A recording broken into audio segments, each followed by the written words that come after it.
My name's John Martinson, and this is my 1959 Fiat 1100 tube chassis car. We've got a K24 motor in it that's turbocharged, making about 500 on pump gas. Got Unimog steer, 416 axles, turbo 400 transmission, Atlas 4-speed, 10-to-1. The car originally was my dad's car. He drove it from about 72 to 82, back and forth to the naval base, and it sat in his backyard for a long time. It was a really cool looking rig, and it was so rusty and old, the only thing you could really do with it is wheel it and beat it up.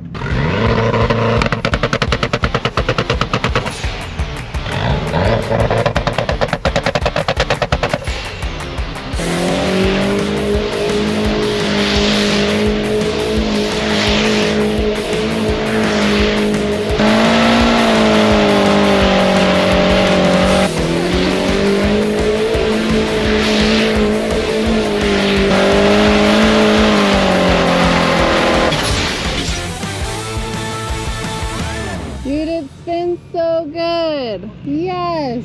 You might be thinking, of all things, make an insane rock crawler out of a 1959 Fiat? Well, there's a pretty cool story behind that. From 1972 to 1982, John's dad used this very rig as a daily, and from the looks of it, using it to take out the boat on the weekends. After it was retired, it sat in the back of his dad's yard for years until John got a hold of it.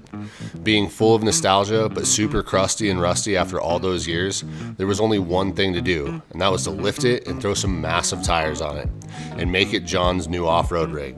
After many years of pushing the limits of off-roading and getting better and better at fabrication, it has turned into what you see it is today. Questionably the craziest and coolest Fiat ever built.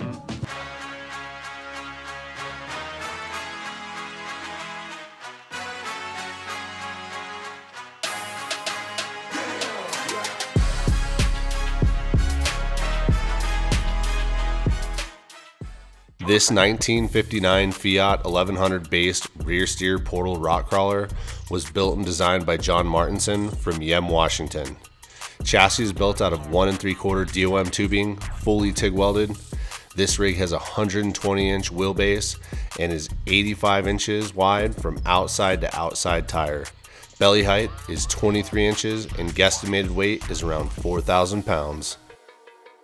Under the hood is a 2.4 liter Honda K24A2 from a 2008 Acura TSX with a Garrett GTX turbo that has a Turbo Smart 60mm wastegate and blow-off valve. This power plant has an estimated 550 plus horsepower with 15 pounds of boost, and with 25 pounds of boost, it's closer to 600 horsepower. This motor also has a custom-built rear oil pan built by John Martinson for maintaining oil pressure during extreme vertical climbs. Connected to the engine is a Turbo 400 with reed case with 300M billet shafts. And behind that is an Atlas 4-speed with 2.7 and 3.8-to-1 gearing. Protecting all of its vitals is a custom-made skid plate that covers from the front of the engine all the way to the back of the transfer case. Both front and rear drive shafts are custom made by John himself using 1410 Spicer U-joints and Spicer yokes. Heading to the front of the car, the front axle is a factory 416 Unimog 4-ton axle. Believe it or not, these axles come factory with portals and factory air lockers. Due to the portal gears, it keeps all the strain off the inner axles and drivetrain, making the stock factory Unimog inner axles to be plenty strong enough for this setup. Steering is powered by PSC full hydraulic ram that are connected to John's custom-made steering arms. Rear axle is exactly the same as the front, a factory 416 Unimog steer axle, giving this car the capability to steer all 4 tires. You don't see a lot of rear steer buggies built on Unimog axles, and it's rad to see the factory axles with so many off-road desirable options, especially ones that can take the abuse that John throws at them. Both sides of the axles have Vision 17-inch beadlock wheels wrapped in 43-inch TSL sticky SXs, and all 4 corners have Radflow coilovers, triple bypasses, and bump stops with 16 inches of travel with a rear Curry anti-rock sway bar. Even after all the renditions this 1959 Fiat has been through, John has been able to keep much of the original body and incorporate it perfectly into this unique build. Starting off with the very clean and fitting front bumpers being functional but still complements the curves of this rig. He did the same with the rear bumper. He also had a lot of creative function keeping the trunk lid and making it into a removable clip to access the hidden rear mounted radiator. Looking at the side, you can see so much custom Buggy and Fiat body that are perfectly spliced together. As if this car was not already unique enough, John threw another spin on it by having it painted in green lowrider flake. The attention to detail and lowrider vibes continue into the cab. With the yellow dingle balls outlining the inside roofline, you will also see that the back seats have been replaced with a custom built fuel cell that's been painted to match and fits perfectly.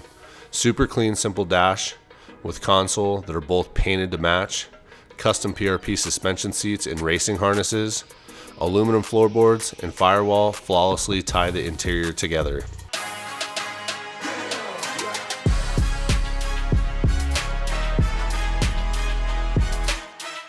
As crazy as this Fiat is, the best part about it is it's as good at crawling rocks as it is at looking good.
If you want to see more of John's 1959 Fiat 1100 or his other Fiat Buggy, head on over to his YouTube channel and make sure to give him a good old howdy howdy, let's get rowdy. Sponsored in part by BFGoodrich tires, Warren Industry winches, KC HiLites, and AXEL off-road helmets. Best way to support this channel is give that subscribe button a little skiddly do, diddle that notification bell, give this video the fat finger, and leave a dirty little comment below.